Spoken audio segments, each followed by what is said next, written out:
નમસ્કાર. ચાલો આજે એક બહુ જ રસપ્રદ વાત કરીએ. ક્યારે વિચાર આવ્યો છે કે બાળકના જીવનનું કયું વર્ષ સૌથી વધુ જાદુઈ હોય છે? આજે આપણે એવા જ એક સમયગાળા પર ધ્યાન કેન્દ્રિત કરીશું, 3 થી 4 વર્ષની ઉંમર.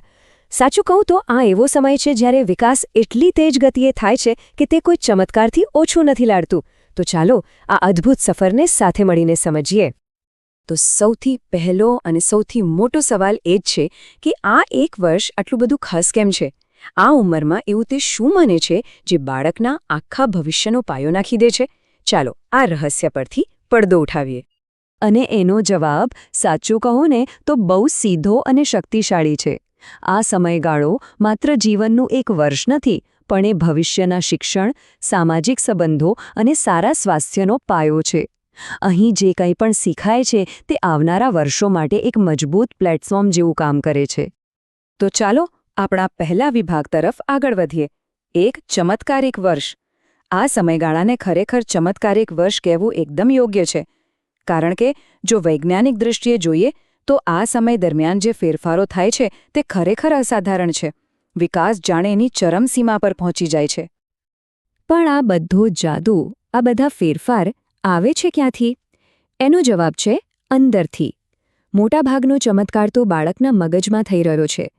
આપણે જે પણ શારીરિક ફેરફારો બહારથી જોઈએ છીએ તે બધા મગજમાં ચાલી રહેલી અદૃશ્ય પ્રક્રિયાઓનું જ પરિણામ છે.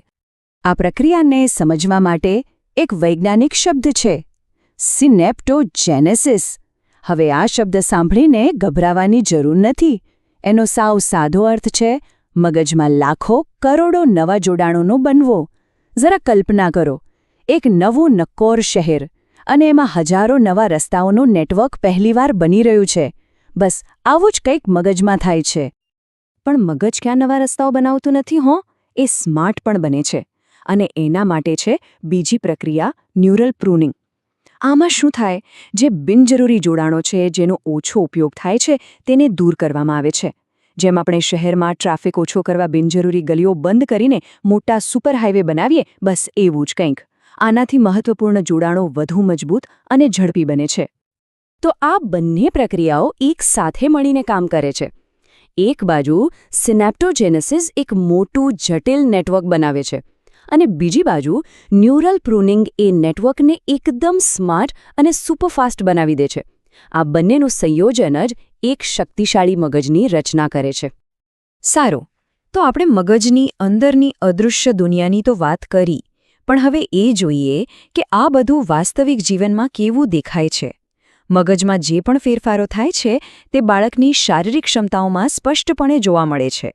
સરળ શબ્દોમાં કહીએ તો મગજ જે શીખે છે એ શરીર કરીને બતાવે છે. આને આપણે સ્થૂળ મોટર કૌશલ્યો કહીએ છીએ, જેમાં શરીરના મોટા સ્નાયુઓનો ઉપયોગ થાય છે. આ ઉંમરે તો બાળકોને જાણે પાંખો આવી જાય છે. ચાલવું, દોડવું, કૂદવું, સંતુલન રાખવું, બસ પોતાની શારીરિક હદોને સતત ચકાસતા જ રહે છે. આનો એક સૌથી સરસ દાખલો છે સીડીઓ ચડવાનો. જુઓ, 3 વર્ષનો બાળક પગ વારાફરતી મૂકીને ચડવાનું શીખી રહ્યું હોય છે. પણ જરા વિચારો, ફક્ત એક જ વર્ષમાં 4 વર્ષનું થતાં જ એ જ બાળક કોઈ પણ જાતના ટેકા વગર એક નવા જ આત્મવિશ્વાસ સાથે ઉપર નીચે જાય છે. છે ને કમાલની વાત?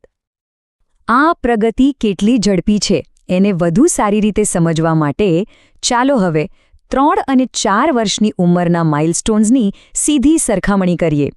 તફાવત જોઈને ખરેખર નવાઈ લાગશે. જરા આ કોષ્ટક પર નજર કરો.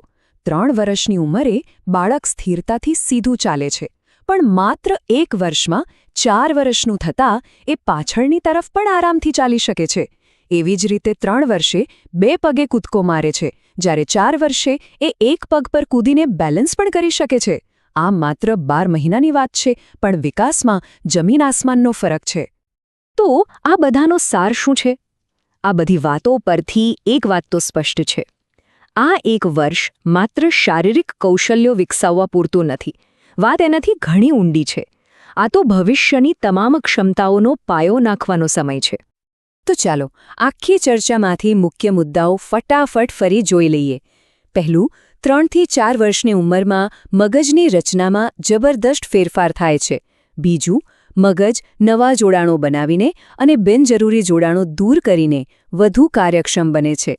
ત્રીજું, આ બધું જ આપણને બાળકની શારીરિક ક્ષમતાઓમાં સ્પષ્ટપણે દેખાય છે. અને સૌથી મહત્વની વાત, આ 1 વર્ષ ભવિષ્યના શિક્ષણ અને સ્વાસ્થ્ય માટે એક મજબૂત પાયો બની જાય છે. આ બધી માહિતી આપણને એક બહુ જ મહત્વના સવાલ પર લાવીને ઊભું રાખે છે. જીવનના આટલા નિર્ણાયક તબક્કે આપણે સૌ બાળકોના વિકાસને શ્રેષ્ઠ રીતે કેવી રીતે ટેકો આપી શકીએ? આ એક એવો પ્રશ્ન છે જેના પર આપણે સૌએ વિચારવું રહ્યો. આભાર.